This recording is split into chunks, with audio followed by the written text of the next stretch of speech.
Hello student, so today we'll start our chapter number 8 articles. तो articles आपने पहले भी पढ़ा होगा, है ना? तो हमारे कितने टाइप्स के आर्टिकल्स होते हैं? 3 टाइप के. कौन कौन से? A, N और the. An article is used before nouns to show whether these nouns are specific or not. तो क्या करा जाता है? हमारे आर्टिकल्स को नाउन से पहले यूज किया जाता है, ये बताने के लिए वो नाउन जो हमारी स्पेसिफिक है या फिर नहीं. ये हमारे 2 टाइप्स के होते हैं, इंडेफिनिट आर्टिकल और डेफिनेट आर्टिकल. इंडेफिनिट में हम ए और एन का यूज करते हैं और डेफिनेट में हम द का. जैसे अगर हमारा स्पेसिफिक नाउन नहीं है तो हम ए या एन का यूज करेंगे, और अगर हमारे नाउन को स्पेसिफाई किया जा सकता है तो हम वहाँ पे द का यूज करते हैं. सबसे पहले हम पढ़ेंगे indefinite articles. Indefinite articles A and N are used before nouns that talk about someone or something you have not mentioned before.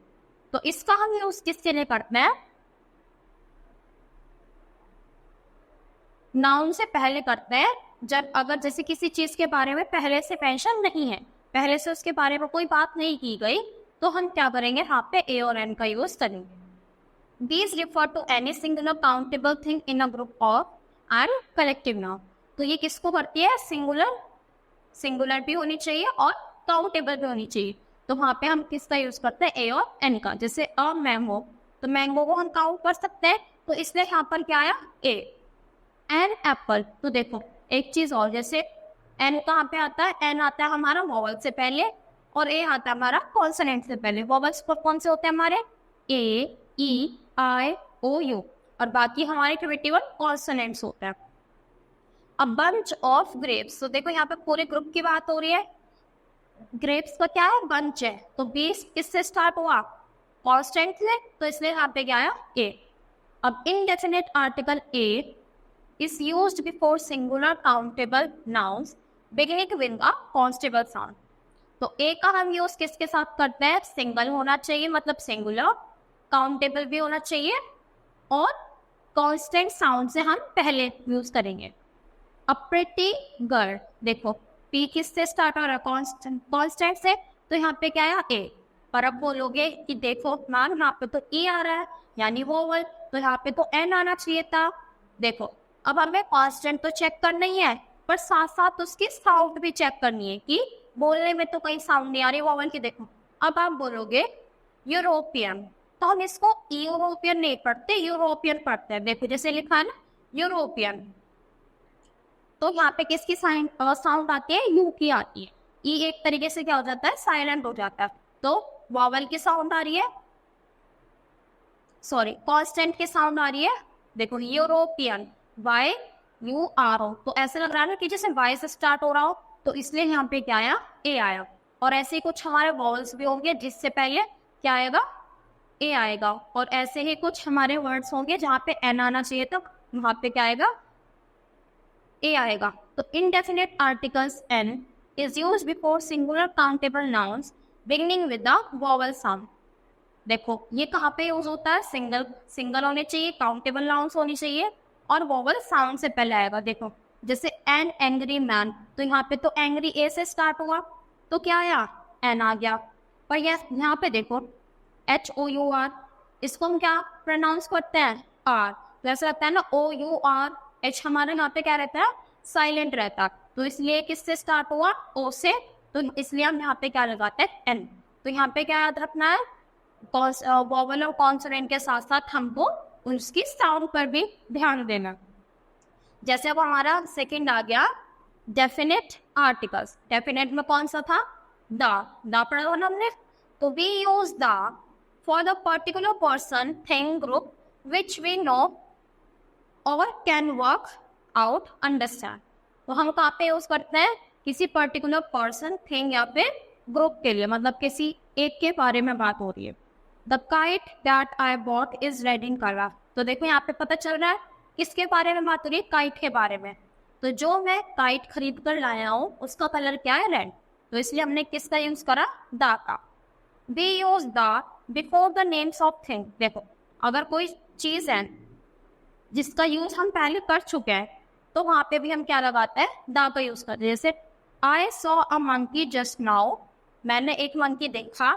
The monkey was climbing up the tree, देखो monkey था, दोबारा से मंकी रिपीट हुआ।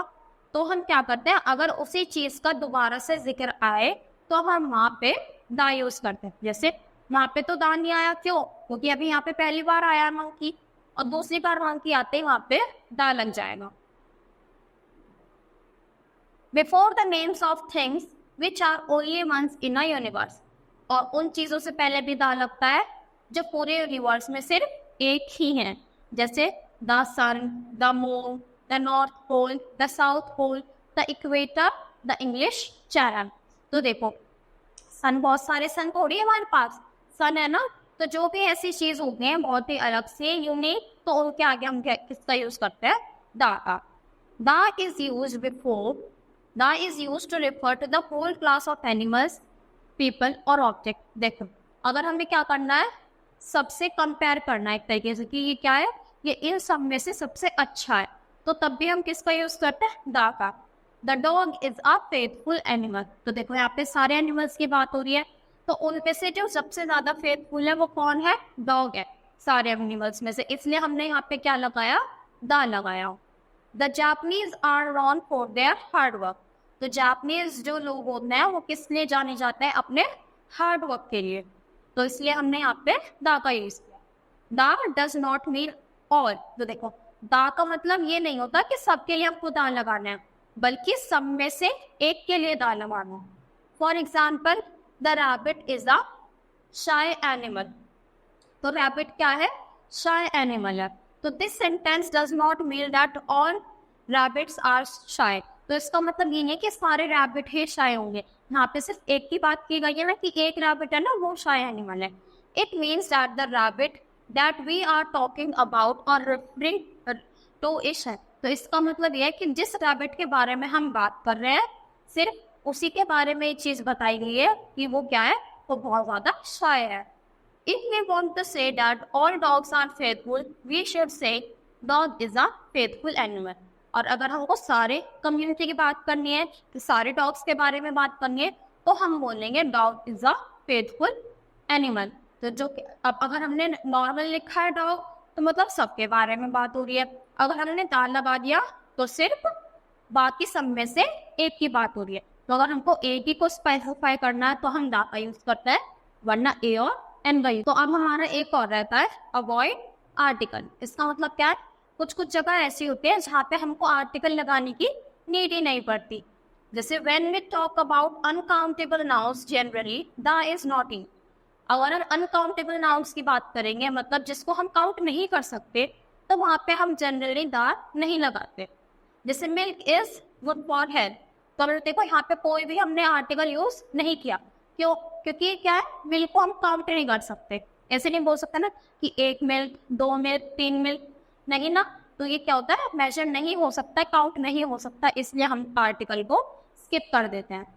ए and an is never use with uncountable, और uncountable के साथ तो हमने स्टार्टिंग में पढ़ा था ए और एन यूज नहीं हो सकते।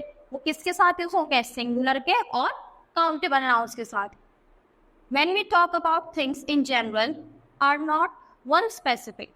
Example, children like to watch cartoon. देखो जनरली बच्चों क्या होता है, कार्टून्स देखने अच्छे लगते हैं।